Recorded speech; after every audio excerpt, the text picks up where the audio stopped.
Welcome, students. In the third part of the lesson Diversity in the Living World, we are starting with classification of animal kingdom, the Animalia. Animalia, is a group of organisms which are multicellular, having eukaryotic nature of cells, and the cells have uh, no cell wall. The mode of nutrition, in Animalia is heterotrophic, as the organism or the cell that constitutes the body of animals lack chlorophyll or chloroplast. Hence, the organism is heterotrophic, is exhibiting the heterotrophic mode of nutrition. If we talk of this kingdom, Animalia, we classify the group into two categories: the cellular level of body organization, and this group has been placed under the phylum Porifera. Porifera is the phylum that is constituted of organisms which has cellular level of body organization. यानी ऐसे organisms का group Porifera कहलाएगा. Porifera एक phylum है, यानी पूरे animal kingdom को हमने कई फाइलम में कैटेगराइज किया है depending upon the similarities and dissimilarities in the organisms. तो जो पहला ग्रुप है उसमें हमने क्या देखा है कि ऑर्गेनिजम्स जितने हैं वे सभी ऐसे ऑर्गेनिज्म हैं जिनके बॉडी में किसी तरह का कोई टिश्यू लेवल हमको नहीं दिखाई देता है, यानी whole body of the organism is constituted of the aggregation of cells only.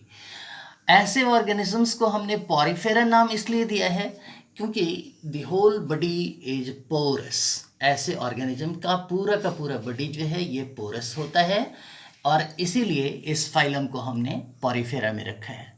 जो दूसरा ग्रुप ऑफ ऑर्गेनिज्म है, ऐसे ग्रुप ऑफ ऑर्गेनिज्म को हम लोग टिश्यू लेवल बॉडी ऑर्गेनाइजेशन के बेसिस पर एक अलग कैटेगरी देते हैं, और ऐसे सभी ऑर्गेनिज्म जिनमें tissue level of body organization है, इन ऑर्गेनिजम्स को हम लोगों ने तीन अलग अलग कैटेगरीज में डिवाइड किया हुआ है. The first one is the organism belonging to Coelenterata. The phylum name is Coelenterata and the Platyhelminths. There are two phylum in this group which has no body cavity or no coelom. Coelom आपके लिए एक नया term हो सकता है. Coelom हम इस structure को कहेंगे जो स्ट्रक्चर एक बॉडी कैविटी के रूप में ऑर्गेनिजम्स के बॉडी में हम देख पा रहे हैं. और ये बॉडी कैविटी जो है, it is the cavity inside the body between the body wall and the alimentary canal. तो ऐसा जो भी ऑर्गेनिज्म है, जिस ऑर्गेनिज्म को हम लोग कहते हैं कि इस ऑर्गेनिज्म में सिलोम जैसा कोई स्ट्रक्चर नहीं होता है, ऐसे ऑर्गेनिज्म को हम दो अलग अलग फाइलम में या कि दो अलग अलग फाइलम के ऑर्गेनिजम्स, जिसमें एक Coelenterata आता है और दूसरा Platyhelminth आता है, इसको हम लोग ऐसे ग्रुप में रखते हैं जहाँ कोई सिलोम जैसा स्ट्रक्चर नहीं मिलता है. The next group is including the phylum Nematoda और Aschelminth. ऐसे ऑर्गेनिज्म में बॉडी कैविटी तो है, but the body cavity is a false body cavity, it is not the true body cavity. और इसमें हम लोग Aschelminth को रखते हैं. Aschelminth में एक इंडोपेरासाइट जो बड़ा कॉमन होता है पर्टिकुलरली बच्चों में, जिसको हम लोग स्कैरिस कहते हैं. एक डिजीज़ बड़ा कॉमन हुआ करता था, अब तो शायद ये कम दिखता है. डिजीज़ कई बार क्या होता है कि मेडिकल साइंस के कंट्रोल में आ जाने के बाद वह एग्जिबिट कम होता है, उसका इंसिडेंस कम हो जाता है. एलिफेंटियासिस एक डिजीज़ है, हाथी पाँव जिसको हम लोग कहते हैं. पैरों में काफ़ी सूजन होता है, अक्सर पैरों में ये सूजन दिखाई देता है. कई बार ये सूजन चेहरों में भी कुछ किसी पेशेंट्स के दिखता है. और यह जो बीमारी है जिसको हम एलिफेंटियासिस कहते हैं, it is caused bye Wuchereria bancrofti, जो निमेटोडा का एक मेंबर है.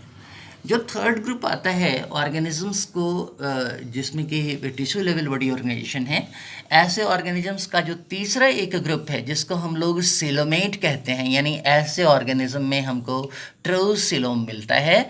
ऐसे ऑर्गेनिजम्स को हमने फर्दर 2 क्लासेस में डिवाइड किया हुआ है।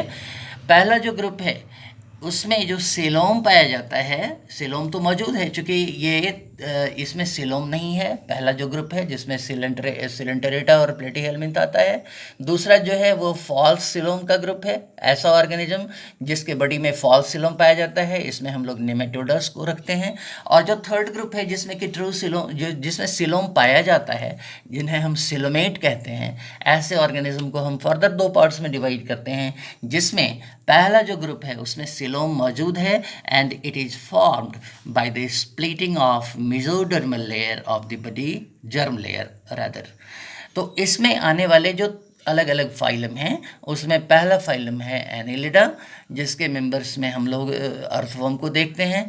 दूसरा है मोलस्का, जिसमें हम लोग स्नेल्स को देखते हैं। And third one is the arthropoda, जिसके मेंबर्स में हम लोग इंसेक्ट्स को अपने सराउंडिंग में पाते हैं। ये 3 अलग अलग फाइलम ऐसे एनिमल्स के फाइलम हैं जिनमें हमें ये सिलोम मिलता है और ये सिलोम मेसोडर्मल लेयर की स्प्लिटिंग से तैयार होता है। नेक्स्ट ग्रुप जिसको हम लोग सिलोमेट में ही काउंट करते हैं, इसमें जो सिलोम होता है वह सिलोम एंडोडर्मल पाउच से जो मतलब गैस्ट्रोला स्टेज में जो एंडोडर्मल पाउच तैयार होता है, इस एंडोडर्मल पाउच के द्वारा तैयार किया गया जो सिलोम है, सच पूछिए तो सिलोम, ट्रू सिलोम यही है। और ये सिलोम हमको मिलता है सबसे पहले एनिलिडा में, और दूसरा जो मिलता है वह मिलता है कॉर्डेट्स में। यानी जहाँ ट्रू सिलोम वाला ग्रुप हमने देखा है, इस ट्रू सिलोम वाले ग्रुप को हमने फर्दर 2 पार्ट्स में डिवाइड किया हुआ है। एक तो वो जिसमें हम नोटोकॉर्ड नहीं पाते हैं, दैट इज़ एकाइनोडर्मेटा, और दूसरा वो जिसमें हमको नोटोकॉर्ड मिलता है, इट इज़ कॉर्डेट। नोटोकॉर्ड एक नई टर्मिनोलॉजी है आपके लिए। इस नोटोकॉर्ड को समझने के लिए हम एनिमल किंगडम में अगर इन करते हैं तो पीछे जितने एनिमल्स को आप देखेंगे, इन सभी एनिमल में वेंट्रल नर्वस सिस्टम पाया जाता है। कॉकरोच में आप आकर के देखिए, कॉकरोच आर्थ्रोपोडा का मेंबर है, इसमें वेंट्रल नर्वस सिस्टम है। या कि और दूसरे जो ऑर्गेनिजम्स हैं, प्लेटीहेल्मिंथ में वेंट्रल नर्वस सिस्टम है। लेकिन जैसे ही हम इधर आते हैं, कॉर्डेट्स में आते हैं, तो ये नर्वस सिस्टम क्या होगा कि डॉर्सल हो जाता है। यही है एडवांसमेंट इन द ऑर्गेनिज्म के इस एडवांसमेंट की वजह से नोटोकॉर्ड डॉर्सल हो जाता है। नोटोकॉर्ड के नीचे एलिमेंट्री कैनाल होता है, और एलिमेंट्री कैनाल और डॉर्सल ट्यूबुलर नर्वस सिस्टम के बीच एक सेमी सॉलिड स्ट्रक्चर पाया जाता है जिसको हम नोटोकॉर्ड कहते हैं। और ऐसा एनिमल जिसमें हमको नोटोकॉर्ड मिलता है, इसको हम कॉर्डेट्स में रखते हैं। ये पॉरीफेरा से लेकर एकाइनोडर्मेटा तक जितने फाइलम को हमने इंक्लूड किया है अपने क्लासिफिकेशन में, इन किसी भी फाइलम के भीतर नोटोकॉर्ड जैसा स्ट्रक्चर नहीं मिलता। ये नोटोकॉर्ड सबसे पहले कॉर्डेट्स में आता है। और कॉर्डेट्स की बात अगर हम करते हैं तो ये कॉर्डेट नोटोकॉर्ड जो है प्राइमरीली किसी भी लार्वल स्टेज में हमको मिल सकता है या हेमिकॉर्डेट कहलाता है। और नोटोकॉर्ड अगर कहीं पर रिप्लेस हो जा रहा है, नोटोकॉर्ड की जगह वर्टिब्रल कॉलम अगर दिखाई देने लग जाता है, तो ऐसे ग्रुप ऑफ ऑर्गेनिजम्स को हम लोग वर्टिब्रेट्स में रखेंगे। वर्टिब्रेट्स को जब हम फर्दर क्लासिफाई करते हैं तो जो पहला ग्रुप आता है उसको हम लोग कहते हैं साइक्लोस्टोमेटा। और ये साइक्लोस्टोमेटा जो है ये जॉलेस वर्टिब्रेट होता है। बॉडी पर किसी तरह का कोई स्केल नहीं होता और बॉडी कैसा होगा, स्लाइमी होगा। ईल लाइक ऑर्गेनिज्म जो हैं इसके मेंबर होते हैं। जॉलेस होने का मतलब ये है कि जिस तरह हमारे बकल कैविटी में जॉ होता है, जॉ मतलब जबड़ा, ये जबड़ा जॉ बोन इन साइक्लोस्टोमेटा में नहीं मिलता है। दूसरा जो ग्रुप है वर्टिब्रेट्स का वो पीसेस कहलाता है, और ये पीसेस दो अलग अलग कैटेगरीज के होते हैं, कार्टिलेजिनस फिश और बोनी फिश। जिन्हें हम कार्टिलेजिनस फिश कहते हैं उन्हें हम कॉन्ड्रक्टाइल्स में रखते हैं, जबकि जो बोनी फिशेस होते हैं इन्हें हम ऑस्ट्रिक्टाइल्स में रखते हैं।